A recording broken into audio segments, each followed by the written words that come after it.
Hey, happy Tuesday. How are you? Good to see you. I'm glad you're here today in our 7 minutes of marketing. Let's talk about webinars and online meetings and how to use those to get more sales happening. Sound good? I've got four pieces of this for you.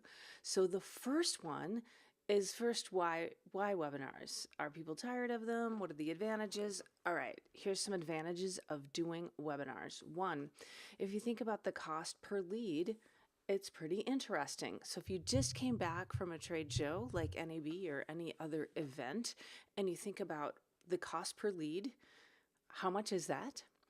And maybe think about too, at your show, if you had 20 awesome people there one morning in your booth, would that be an amazing number? Would it be a small number? And how does that compare to folks jumping on a webinar? So if you got 20 great people who sign up for a webinar, or if you got 20 great people who come by and see you the morning of a trade show, how does that compare? Just something to think about, put it in perspective. So cost per lead. I think too, when someone signs up for a webinar, they're self-qualifying. So if they're that interested in your topic that they sign up, they've just raised a hand and said, I'm super interested in this. Now, whether they are able to make the time that you're doing it or not, they've signed up and they've shown interest. So that's another advantage.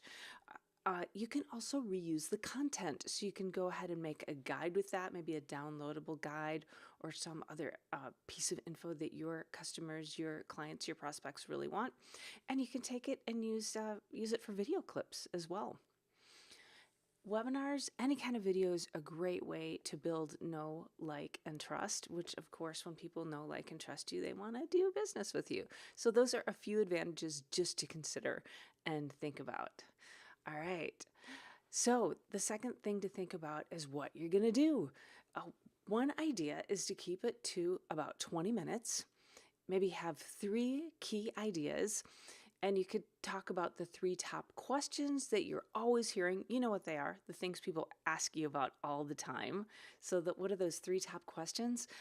You can have a customer, a client on with you. People love a conversation and talk through those questions with that client or customer. Maybe you're talking with them about the top three things, the challenges they had before they started using your product, your service, right? And having that conversation with the client and customer. People love that. They want to hear about real life application stories, that kind of thing. And yes, applications, that would be another topic. So think about the top applications or problems and how you solve them. So those would be topics for you that work so well. Now, the third thing to think about is sort of how to do it, all the details around the how, the logistics. You could keep it super easy and do it on Zoom, which I love. If you've got a couple people you're talking with, they can be in the room with you, or you can be, on other sides of the world, and it's all good. It works so well. People are really used to Zoom, and then there's other tools out there too, if you like. So just pick the tool that you're most comfortable with. That's the best way to do it. As for a structure, I want to recommend the sandwich method, meaning if you've got two people on there, bring a friend. The first person asks the question, oh, hey, so you were just telling me last week about this issue that you had, and it's so interesting. Tell me what happened with that. Throw to the guest, the client, the customer, the colleague, and that person talks about the problem, the issue, the challenge, the before, the after, maybe for 3-4 minutes, and then back to you. So that's the sandwich, coming back, and you summarize what they said. And so you start, throw to the person who's the expert, and then back to you for the summary, or vice versa. You can do it either way, but you get the idea. So that is a wonderful methodology.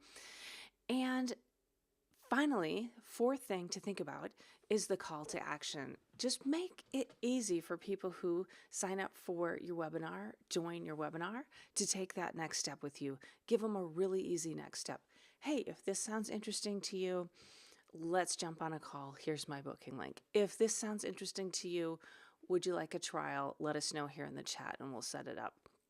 Or just here's a real example right now. If you want a template for all the webinars that we do for ourselves and for our clients, text me the word events at 1-530-203 5703 and you'll automatically get the PDF. So just make it really easy, just like that, for the people on your webinar to take the next step. Make it easy for them to work with you. All right. That's what I got. Have a beautiful